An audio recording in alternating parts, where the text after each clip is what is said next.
Assalomu alaykum. E'tiboringiz markazida eng so'nggi yangiliklar bilan jurnalist qiz. Toshkent viloyatida mashinadan 11 dona o'q topildi.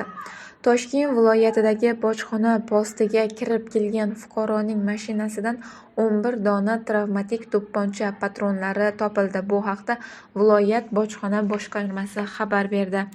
Ma'lum qilinishicha, Bekobod avto-chegara bojxona posti xodimlari tomonidan chegara qo'shinlari bilan hamkorlikdagi bojxona postiga kirib kelgan fuqaro boshqaruvidagi avtotransport vositasi o'rnatilgan tartibda bojxona ko'rigidan o'tkazilgan. Yengil avtoulovni bojxona ko'rigidan o'tkazish jarayonida orqa o'rindiqdagi buyumlar idishi ichida og'zaki so'rovda ma'lum qilinmagan va deklaratsiya ko'rsatilmagan 11 dona 10 millimetrli travmatik to'pponcha patronlari aniqlangan. Bildirilishicha, hozirda ushbu holat yuzasidan tergovga qadar tekshiruv harakatlari olib borilmoqda.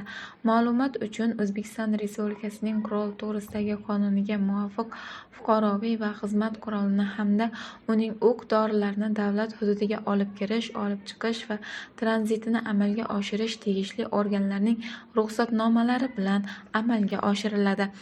Eslatib o'tamiz, avvalroq Toshkent aeroportida joriy yil boshidan buyon aviatsiya xavfsizligi xizmati tomonidan 500 dan ziyod taqiqlangan buyumlar musodara qilinganligi haqida xabar berilgandi.